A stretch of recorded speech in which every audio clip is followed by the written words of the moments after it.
नमस्कार दोस्तों, स्वागत है आप सभी का उड़ान आईएएस एकेडमी के छत्तीसगढ़ समसामयिक प्रश्नोत्तर श्रृंखला में। आगे बढ़ने से पहले आपको एक महत्वपूर्ण जानकारी दे दें कि उड़ान आईएएस एकेडमी के 9 वर्षों की निरंतर सफलता को बनाए रखते हुए हम फिर से लेकर आ रहे हैं आपके लिए क्या online test series CGPSC pre के लिए, जो आपको कुल 51 टेस्टों के रूप में प्राप्त होगी और वो 4 भागों में भी बटा होगा। आधारभूत स्तर मतलब थोड़े इजी क्वेश्चन होंगे, थोड़े से उसी सिलेबस से उच्च स्तर के क्वेश्चन पूछे जाएंगे।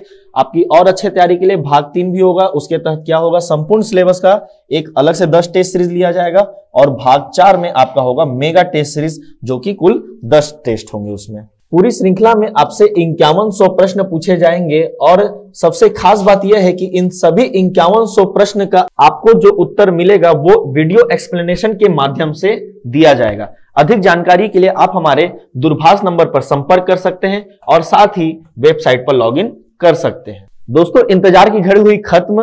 अब आपके नजदीकी बुक स्टोर से आप प्राप्त कर सकते हैं उड़ान आईएएस एकेडमी का विशेषांक, जो कि समसामयिक घटनाओं पर आधारित होगा। ठीक, मैं आपको हमेशा बता रहा हूं कि हर पेपर में लगभग 10% से अधिक प्रश्न किससे आते हैं, समसामयिक घटनाओं पर आधारित होते हैं।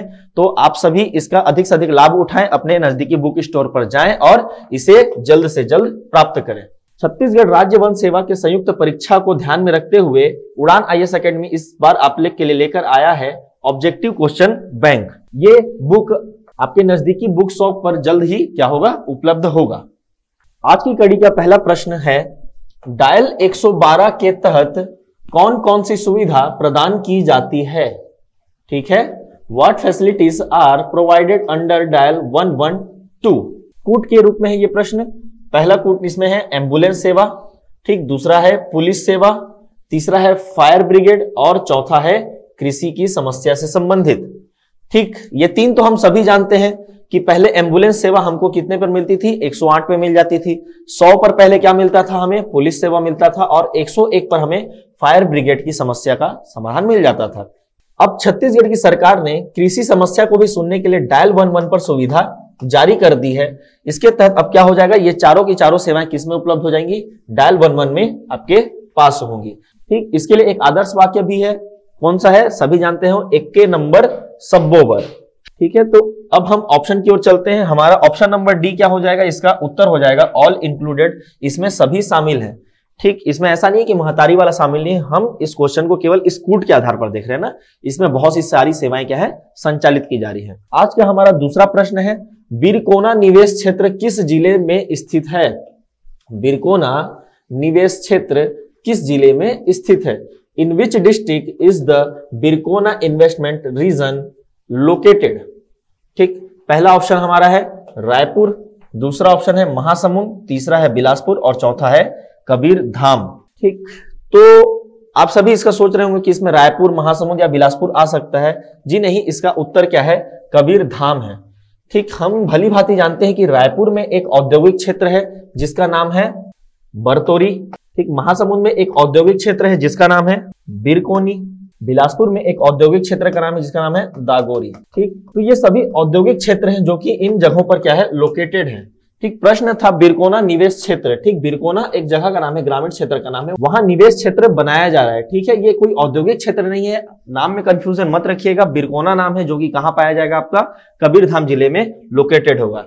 ठीक, ये क्वेश्चन पूछा जा सकता है, बहुत अच्छा क्वेश्चन बन सकता है इसे, क्योंकि नाम में यहां पर कंफ्यूजन वो कर सकता है। आज की कड़ी का तीसरा प्रश्न, राज्य सरकार द्वारा छत्तीसगढ़ जिला खनिज संस्थान न्यास निगम कब बनाया गया। मतलब जो छत्तीसगढ़ सरकार के द्वारा खनिज जो न्यास निधि है उसके लिए जो नियम का बनाया गया वो कब बनाया गया, इस पर एक प्रश्न है। When was the Chhattisgarh district mineral institute trust rules framed by the state government. ठीक है दोस्तों, पहला ऑप्शन है 2014, 2015, तीसरा ऑप्शन 2016, चौथा है 2019। तो इसका आंसर अब याद रखिएगा, ये जो प्रश्न का उत्तर होगा वो है 2015। 2015 में इसके लिए क्या बनाया गया था, रूल बनाया गया था, जिसे 12 जनवरी 2015 से क्या कर दिया गया, लागू कर दिया गया। ठीक, हम समसामयिक प्रश्नों में बहुत बार सुनते रहते हैं कि जिला खनिज न्यास निगम के द्वारा ये बनाया गया। ठीक, बहुत सारे कार्य किए जाते हैं इसके द्वारा।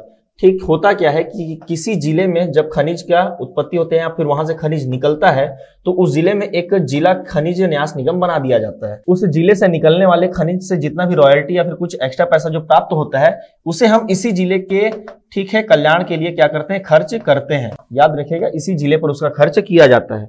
इसमें कुछ कुछ परसेंटेज भी डिवाइड होता है, जैसे 60% आपको खर्च करना है क्या, प्राथमिक क्षेत्रों पर, ठीक, जैसे शिक्षा, स्वास्थ्य, कृषि, इन सभी क्षेत्रों पर, जैसे पर्यावरण हो गया, पेयजल हो गया, इन सभी क्षेत्रों पर क्या करना पड़ता है, 60% खर्च करना पड़ता है। बाकी 40% के लिए वो इंफ्रास्ट्रक्चर बिल्डअप हो गया, किसी अन्य खर्च पर भी वो खर्च कर सकते हैं। तो आप याद रखिएगा कि ये जो नियम बना था वो कब बना था, 2015 में बना था। नियम की बात हो रही है ना, ठीक, नियम बना था 2015 में, खनिज न्यास नियम। आज का चौथा प्रश्न है, हटकेश्वर महादेव मंदिर किस नदी के किनारे स्थित है? ठीक, Hatkeshwar Mahadev temple is situated on the bank of which river? ठीक, प्रश्न इसलिए इंपॉर्टेंट हो जाता है क्योंकि हटकेश्वर महादेव मंदिर है जो महादेव घाट पर स्थित है। ठीक है, महादेव घाट, रायपुर और दुर्ग के बीच से क्या जाती है, एक खारून नदी जाती है। इस ओर क्या है, महादेव घाट का एरिया है, यहीं पास हटकेश्वर महादेव मंदिर स्थित है। इधर का एरिया क्या है, अमलेश्वर का एरिया है।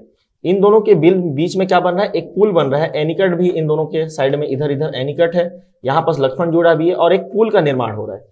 आप इधर रहेंगे तो रायपुर का एरिया होता है और इधर जाएंगे तो वो दुर्ग का एरिया होता है। तो जो पुल का निर्माण है वो रायपुर और दुर्ग दोनों के क्षेत्र में होता है, लेकिन हटकेश्वर महादेव मंदिर कहाँ होता है, वो रायपुर में है। और कौन से नदी के बगल में है, वो है खारून नदी के बगल में। ऑप्शन नंबर ए हमारा क्या होगा, यहाँ पास उत्तर होगा, याद रखिएगा। ठीक, हाल ही में यहाँ पास क्या है, यहाँ के पर्यटन के विकास के लिए ये सब योजना चलाई जा रही है। यहाँ पास पुल का निर्माण करना है और भी पर्यटन के विकास हेतु, उनको बढ़ावा देने हेतु यहाँ पास विभिन्न प्रकार के निर्माण कार्य किए जाएंगे।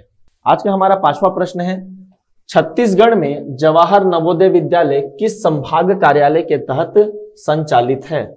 Jawahar Navodaya Vidyalaya in Chhattisgarh is operated under which divisional office? आप सभी को विदित होगा कि जो जवाहर नवोदय विद्यालय है वो नवोदय विद्यालय समिति के माध्यम से चलता है, जो कि केंद्र सरकार इसको क्या करती है, गवर्न करती है, इसको चलाती है।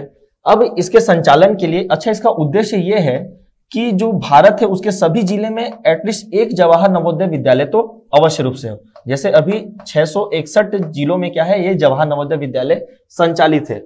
अब इन जिलों को डिविजनल ऑफिस के हिसाब से बांटा जाता है, संभाग कार्यालय के हिसाब से बांटा जाता है। तो जो नवोदय विद्यालय समिति वो केवल 8 संभागों में क्या है, विभाजित है।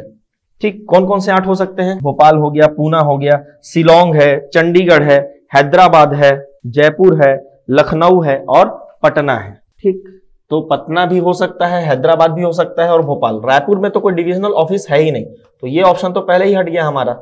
ठीक, अब ये 3 ऑप्शन में से एक ऑप्शन बचता है, वो है भोपाल। ठीक, भोपाल में जो है वो जो भोपाल का जो संभागीय कार्यालय है उसके तहत छत्तीसगढ़ को डाला गया है। अभी वर्तमान में छत्तीसगढ़ में टोटल 28 नवोदय विद्यालय संचालित हैं। बात समझिएगा, छत्तीसगढ़ में 28 नवोदय विद्यालय संचालित हैं और ये 28 के 28 इनका जो संभागीय कार्यालय होगा वो कौन सा है, भोपाल है, इसके तहत वो चल रहा है। टोटल 8 है, उसमें से एक भोपाल है और भोपाल के अंतर्गत किसको शामिल है किया गया है, छत्तीसगढ़ को शामिल कर दिया गया है। ये भी याद रखेंगे आप, हो सके तो याद रखिए कि भोपाल के डिविजनल ऑफिस में 113 नवोदय विद्यालय हैं, जिसमें से छत्तीसगढ़ में कितने, 28, एमपी में कितने, 54 और ओडिशा में कितने, 31। ठीक, तो इन सभी को मिलाकर 113 हो जाते हैं और ये कहां संचालित है, आपका भोपाल के तहत संचालित है, जवाहर नवोदय विद्यालय। ठीक, समसामयिक इसलिए क्योंकि अभी इसके एडमिशन के लिए पूरी प्रक्रिया जारी कर दी गई है, कोरोना के कारण इसमें थोड़ा डिले हो गया था। अगला प्रश्न है हमारा, बाड़ती पंचायत आमचो बस्तर, बाड़ती पंचायत आमचो बस्तर अभियान किस क्षेत्र में कार्यरत है? In which area is the Badti panchayat Amcho Bastar campaign working? कूट है ये, पहला एजुकेशन, दूसरा हेल्थ, तीसरा एम्प्लॉयमेंट, चौथा एग्रीकल्चर और पांचवा पॉलिटिक्स, मतलब शिक्षा, स्वास्थ्य, रोजगार, कृषि या राजनीति। ठीक, ऑप्शन नंबर 1 हमारा है केवल 1, 4, 5 सही। केवल जब लिख देता है मतलब वो 1 को सही मान रहा है, 4 को सही मान रहा है और 5 को सही मान रहा है। तो यहां पर आपको मैं बता दूं कि ये जो बाड़ती पंचायत आमचो बस्तर है, नाम से ही समझ में आ रहा होगा कि ये बस्तर के क्षेत्र में क्या है, संचालित किया गया है। यहाँ पास पंचायत के माध्यम से शिक्षा को बढ़ावा देने का कार्य किया जा रहा है, स्वास्थ्य को बढ़ावा देने का कार्य किया जा रहा है और इसके साथ साथ रोजगार के लिए भी अलग अलग पहल की जा रही है। ठीक, पंचायत स्तर पर ये चल रहा है। मतलब 1, 2 और 3 हमारे पास यहाँ पास क्या होगा, ऑप्शन सही होगा, कूट सही होगा, जो कि ऑप्शन नंबर हमें कहां मिलेगा, सी पर मिलेगा। तो इसका सही उत्तर होगा ऑप्शन नंबर सी, 1, 2, 3। दोस्तों इसका हिंदी वर्ड भी याद रखेंगे तो अच्छा है कि इसका हिंदी वर्ड होता है बढ़ता पंचायत हमारा बस्तर। इसका हिंदी में क्या है, मीनिंग है बढ़ता पंचायत हमारा बस्तर, मतलब बढ़ती पंचायत आमचो बस्तर। बढ़ते हैं अगले प्रश्न की ओर। अगला प्रश्न है छत्तीसगढ़ महिला कोष का गठन कब किया गया था। ठीक, विभिन्न प्रकार की क्या है यहाँ पास योजनाएं चल रही हैं महिला सशक्तिकरण के लिए। ठीक, उसके लिए छत्तीसगढ़ सरकार ने क्या किया गया था, छत्तीसगढ़ महिला कोष का गठन किया गया था। When has the छत्तीसगढ़ महिला कोष been formed? ठीक, जो इसका उत्तर है वो है 2 फरवरी 2002। मेन आप 2002 को जरूर याद रखेंगे। जैसे 2 ऑप्शन में क्या था, 2002 था, तो बाकी 2 तो ऐसे ही कट जाता। तो 2002 में ठीक इसका गठन हुआ था। और आसान क्या हो जाएगा, 2002 को इसका क्या किया गया था, महिला कोष का गठन किया गया था। ये जो महिला कोष है वो बहुत सारी योजना चलाते हैं, जैसे सक्षम योजना, स्वावलंबन योजना, ये सभी महिलाओं के सशक्तिकरण के लिए चल रही हैं। ठीक है, जैसे स्वयं सहायता समूह को भी क्या करता है, ये ऋण प्रदान करता है, 50,000 तक के ऋण प्रदान करता है। फिर उसमें और वो प्रोग्रेस करते हैं तो और ज्यादा ऋण दे देता है। तो आप याद रखेंगे ये महिला सशक्तिकरण की दृष्टि से बहुत ज्यादा इंपॉर्टेंट है। छत्तीसगढ़ महिला कोष 2002 में बना था। और प्रिसाइड कैसे याद रखेंगे इसे, 2 को इसका गठन किया गया था। अगला क्वेश्चन इसी पर है कि छत्तीसगढ़ महिला कोष द्वारा सक्षम योजना कब प्रारंभ की गई थी। ठीक है दोस्तों, जो सक्षम योजना है वो क्या होता है, यहाँ पास महिलाओं के लिए संचालित की गई है। ठीक, पहला वो महिला जिनकी पति की क्या हो चुकी है, मृत्यु हो चुकी है, मतलब यहाँ पास विधवा महिलाओं के लिए। दूसरा, और कौन इसका लाभ ले सकता है, जो 35 से लेकर 45 वर्ग की आयु है और वो क्या है, अभी भी अविवाहित हैं। ठीक, तीसरा, और कौन ले सकता है, जो तलाक शुदा है। ठीक है दोस्तों, तो ये सभी वर्ग की महिलाएं क्या कर सकती हैं, इस पर पार्टिसिपेट कर सकती हैं। 2017 में एक नोटिफिकेशन से इसमें बहुत सारे और भी बीमारियों से ग्रस्त महिलाओं को इसमें शामिल कर लिया गया था, तो ये भी याद रखेंगे आप। ठीक, इसमें लगभग 1 लाख तक का आसान ऋण आपको उपलब्ध कराया जा सकता है। ठीक, अभी हाल ही में एक सर्वे के अनुसार इसमें बहुत ज्यादा क्या है, महिलाओं को लाभ मिला है और इसके लिए बहुत सारी रिपोर्ट भी प्रकाशित की गई है राज्य सरकार के द्वारा। तो जो इसका सही उत्तर है वो है 2009-10 को क्या किया गया था, इसका आयोजन किया गया था। मतलब ये जो सक्षम योजना है वो कब प्रारंभ की गई थी, सन 2009 और 10 में प्रारंभ की गई थी। हमारा 9वां प्रश्न, प्रधानमंत्री आदर्श ग्राम योजना के तहत किस वर्ग के लोग लाभान्वित हैं। Which class of people are benefited under Pradhanmantri Adarsh Gram Yojana. ठीक, मतलब जो आदर्श ग्राम योजना चल रही है उसमें जो लाभान्वित जो वर्ग है उसके बारे में पूछ रहा है कि इस योजना के तहत कौन सा वर्ग लाभान्वित हो रहा है। क्या वो वर्ग अर्बन एरिया का है, मतलब शहरी क्षेत्र का है, क्या वो ग्रामीण क्षेत्र का है, रूरल एरिया क्या है, क्या वो वर्ग 50% से अधिक अनुसूचित जाति बहुल क्षेत्र होना चाहिए, क्या वो अनुसूचित जनजाति बहुल क्षेत्र होना चाहिए जहां मतलब 50% से अधिक लोग रहते हो। मतलब एक एरिया है, ठीक, इसमें 50% से अधिक लोग यदि क्या है, अनुसूचित जनजाति के हैं, तब यहाँ पर क्या मिलेगा, इस योजना का लाभ मिलेगा। मतलब आपको उत्तर पता चल चुका है कि इसका उत्तर जो है वो क्या है, ऑप्शन नंबर सी। मतलब यदि कोई एरिया 50% से अधिक अनुसूचित जाति बहुल क्षेत्र है तो वहां पास प्रधानमंत्री आदर्श ग्राम योजना के तहत क्या मिलेगा, वहां पास उनको लाभान्वित किया जाएगा। कल के ही डेट में दोस्तों राजनांदगांव में क्या हुआ है, जो अनुसूचित जाति बहुल क्षेत्र थे लगभग 19 गांवों को यहाँ पास क्या किया गया है, इस योजना के तहत लाया गया है।